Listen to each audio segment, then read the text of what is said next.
कृपया हमारे चैनल को ज़रूर सब्सक्राइब करें और इस कहानी को अंत तक सुनें। जय सिया राम दोस्तों, आज हम आपको अयोध्या में राम मंदिर बनने और अंतिम बार तोड़े जाने तक का इतिहास बताने जा रहे हैं। इतिहासकारों के अनुसार कौशल प्रदेश की प्राचीन राजधानी अवध को कालांतर में अयोध्या और बौद्ध काल में साकेत कहा जाने लगा। अयोध्या मूल रूप से मंदिरों का शहर था। हालांकि आज यहाँ हिंदू, बौद्ध एवं जैन धर्म से जुड़े मंदिरों के अवशेष देखे जा सकते हैं। जैन मत के अनुसार यहाँ आदित्यनाथ सहित 5 तीर्थंकरों का जन्म हुआ था।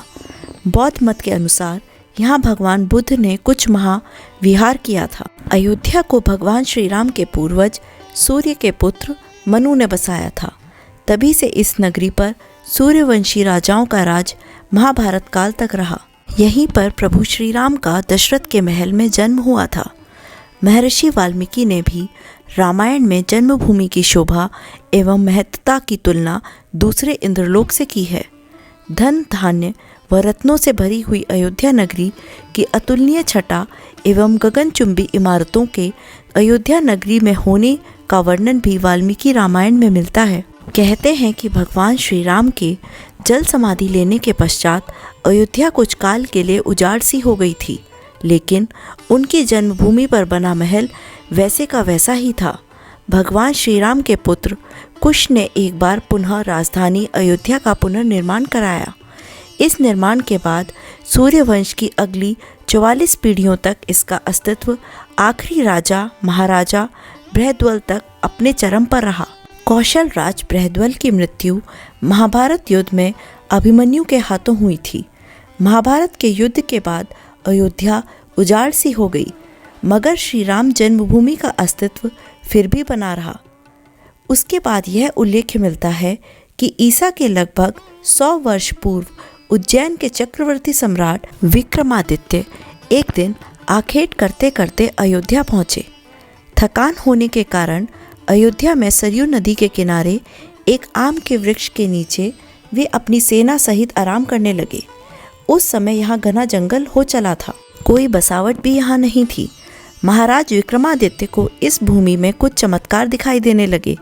तब उन्होंने खोज आरंभ की और पास के योगी व संतों की कृपा से उन्हें यह ज्ञात हुआ कि यह श्री राम की अवध भूमि है। उन संतों के निर्देश से सम्राट ने यहाँ एक भव्य मंदिर के साथ ही कूप, सरोवर, महल आदि बनवाए। कहते हैं कि उन्होंने श्री राम जन्मभूमि पर काले रंग के कसौटी पत्थर वाले 84 स्तंभों पर विशाल मंदिर का निर्माण करवाया था। इस मंदिर की भव्यता देखते ही बनती थी। विक्रमादित्य के बाद के राजाओं ने समय समय पर इस मंदिर की देखरेख की। उन्हीं में से एक शुंग वंश के प्रथम शासक पुष्यमित्र शुंग ने भी मंदिर का जीर्णोद्धार करवाया था। पुष्यमित्र का एक शिलालेख अयोध्या से प्राप्त हुआ था, जिसमें उसे सेनापति कहा गया है तथा उसके द्वारा 2 अश्वमेघ यज्ञों के किए जाने का वर्णन है।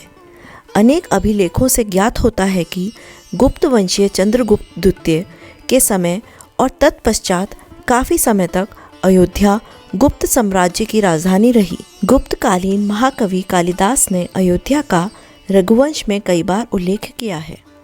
इतिहासकारों के अनुसार 600 ईसा पूर्व अयोध्या में एक महत्वपूर्ण व्यापार केंद्र था। इस स्थान को अंतर्राष्ट्रीय पहचान 5वीं शताब्दी में ईसा पूर्व के दौरान तब मिली, जबकि यह एक प्रमुख बौद्ध केंद्र के रूप में विकसित हुआ। तब इसका नाम साकेत था। कहते हैं कि चीनी भिक्षुक फाहियान ने यहाँ देखा कि कई बौद्ध मठों का रिकॉर्ड रखा गया है। यहाँ पर 7वीं शताब्दी में चीनी यात्री हेनत्सांग आया था। उसके अनुसार यहाँ 20 बौद्ध मंदिर थे तथा 3000 भिक्षुक रहते थे और यहाँ हिंदुओं का एक प्रमुख और भव्य मंदिर भी था, जहाँ रोज हजारों की संख्या में लोग दर्शन करने आते थे। इसके बाद ईसा की 11वीं शताब्दी में कन्नौज नरेश जयचंद आया तो उसने मंदिर पर सम्राट विक्रमादित्य के प्रशासित शिलालेख को उखाड़कर अपना नाम लिखवा दिया। पानीपत के युद्ध के बाद जयचंद का भी अंत हो गया। इसके बाद भारतवर्ष पर आक्रमण और बढ़ गया। आक्रमणकारियों ने काशी, मथुरा और साथ ही अयोध्या में भी लूटपाट की और पुजारियों की हत्या कर मूर्तियां तोड़ने का काम जारी रखा। लेकिन 14वीं सदी तक वे अयोध्या में राम मंदिर को तोड़ने में सफल नहीं हो पाए। विभिन्न आक्रमणों के बाद भी सभी झंझटों को झेलते हुए श्री राम की जन्मभूमि पर बना भव्य मंदिर 14वीं शताब्दी तक बचा रहा।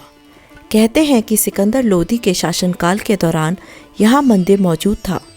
14वीं शताब्दी में हिंदुस्तान पर मुगलों का अधिकार हो गया और उसके बाद ही राम जन्मभूमि एवं अयोध्या को नष्ट करने के लिए कई अभियान चलाए गए। अंततः 1527 व 28 में इस भव्य मंदिर को तोड़ दिया गया और उसकी जगह बाबरी ढांचा खड़ा कर दिया गया। कहते हैं कि मुगल साम्राज्य के संस्थापक बाबर के एक सेनापति ने बिहार अभियान के समय अयोध्या में श्री राम के जन्म स्थान पर प्राचीन और भव्य मंदिर को तोड़कर एक मस्जिद बनवाई थी, जो 1992 तक विद्यमान रही। बाबरनामा के अनुसार 1528 में अयोध्या पड़ाव के दौरान बाबर ने मस्जिद निर्माण का आदेश दिया था। अयोध्या में बनाई गई मस्जिद में खुदे 2 संदेशों से इसका संकेत भी मिलता है। इसमें एक खास तौर से उल्लेखनीय है। इसका सार है, जन्नत तक जिसके न्याय के चर्चे हैं, ऐसे महान शासक बाबर के आदेश पर दयालु मीर बकी ने फरिश्तों की इस जगह को मुकम्मल रूप दिया। हालांकि यह भी कहा जाता है कि अकबर और जहांगीर के शासनकाल में हिंदुओं को यह भूमि एक चबूतरे के रूप में सौंप दी गई थी, लेकिन क्रूर शासक औरंगजेब ने अपने पूर्वज बाबर के सपने को पूरा करते हुए यहाँ भव्य मस्जिद का निर्माण कर उसका नाम बाबरी मस्जिद रख दिया था। इस स्थान को लेकर हिंदू समुदाय के लोगों द्वारा यह दावा किया गया कि यहाँ भगवान राम की जन्मभूमि है और इस स्थान पर एक प्राचीन मंदिर भी था। हिंदू पक्ष के लोगों ने मस्जिद में बने 3 गुंबदों में से एक गुंबद के नीचे भगवान राम का जन्मस्थान बताया। श्री राम जन्मभूमि पर जहां मस्जिद का निर्माण किया गया था, वहां के आसपास के कई स्थानों पर पहली बार 1853 में दंगे हुए। इसके बाद 1859 में अंग्रेजी प्रशासन ने विवादित स्थान के पास बाड़ लगा दी और मुसलमानों को ढांचे के अंदर, वहीं हिंदुओं को बाहर चबूतरे के पास पूजा करने की इजाज़त दे दी। अयोध्या श्री राम जन्मभूमि का असली विवाद 23 सितंबर 1949 को हुआ, जब मस्जिद में भगवान राम की मूर्तियां मिली। इसे लेकर हिंदू समुदाय के लोग कहने लगे कि यहाँ साक्षात भगवान राम प्रकट हुए। वहीं मुस्लिम समुदाय के लोगों ने आरोप लगाया कि किसी ने चुपके से यहाँ मूर्तियां रखी हैं। ऐसे में यूपी सरकार ने तुरंत मूर्तियों को वहाँ से हटाने के आदेश दिए, लेकिन जिला मजिस्ट्रेट के नायर ने धार्मिक भावनाओं को ठेस पहुंचाने और दंगे भड़कने के डर से इस आदेश का समर्थन नहीं किया। इस तरह से सरकार द्वारा इसे विवादित ढांचा मानकर ताला लगा दिया गया। 1950 में फैज़ाबाद के सिविल कोर्ट में 2 अर्जी दाखिल हुई।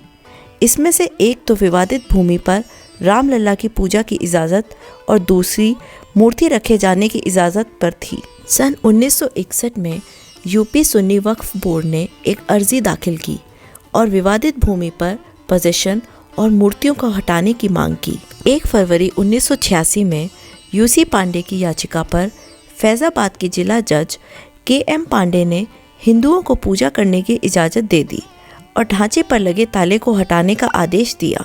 यह दंगा ऐतिहासिक रहा। 6 दिसंबर 1992 को VHP और शिवसेना समेत कई हिंदू संगठन के लाखों कार्यकर्ताओं ने विवादित ढांचे को गिरा दिया, जिससे देश भर में सांप्रदायिक दंगे हुए और हजारों की तादाद में लोग मर गए। सन 2002 में गोधरा ट्रेन, जो कि हिंदू कार्यकर्ताओं को लेकर जा रही थी, उसमें आग लगा दी गई और करीब 58 लोग मारे गए। इसे लेकर गुजरात में भी दंगे की आग भड़क गई और 2000 से अधिक लोग इस दंगे में मारे गए।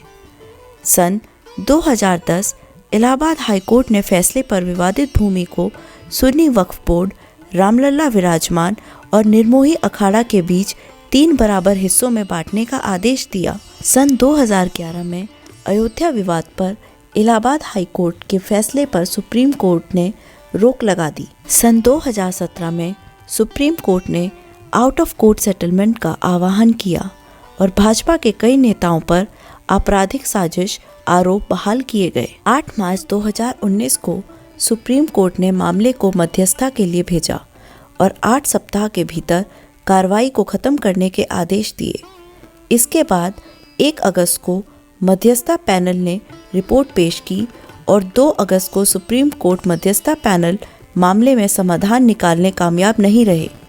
इस बीच सुप्रीम कोर्ट ने अयोध्या मामले को लेकर प्रतिदिन सुनवाई होने लगी और 16 अगस्त 2019 को सुनवाई पूरी होने के बाद फैसला सुरक्षित रखा गया। सुप्रीम कोर्ट के 5 जजों की बेंच ने श्री राम जन्मभूमि के पक्ष में फैसला सुनवाया। वहीं 2.77 एकड़ विवादित भूमि हिंदू पक्ष को मिली और मस्जिद के लिए अलग से 5 एकड़ जमीन मुस्लिम पक्ष को मुहैया कराने का आदेश दिया गया। 25 मार्च 2020 को पूरे 28 साल बाद रामलला टेंट से निकलकर फाइबर मंदिर में शिफ्ट हुए और इसके बाद 5 अगस्त को भूमि पूजन किया गया। अब एक बार फिर से श्री राम की जन्मभूमि अयोध्या में रामलला का भव्य मंदिर बनकर तैयार हो चुका है। 22 जनवरी 2024 को रामलला के भव्य मंदिर का अभिषेक होगा। इस तरह से सालों साल चले इस विवाद का अंत होगा और रामलला की पूजा आराधना की जाएगी। आज की इस वीडियो में बस इतना ही। आपको ये वीडियो कैसी लगी आप हमें कमेंट में ज़रूर बताएं और अपने दोस्तों के साथ ज़रूर शेयर करें। हमारे चैनल को भी सब्सक्राइब कर लें। फिर मिलते हैं किसी नई वीडियो के साथ। तब तक के लिए धन्यवाद।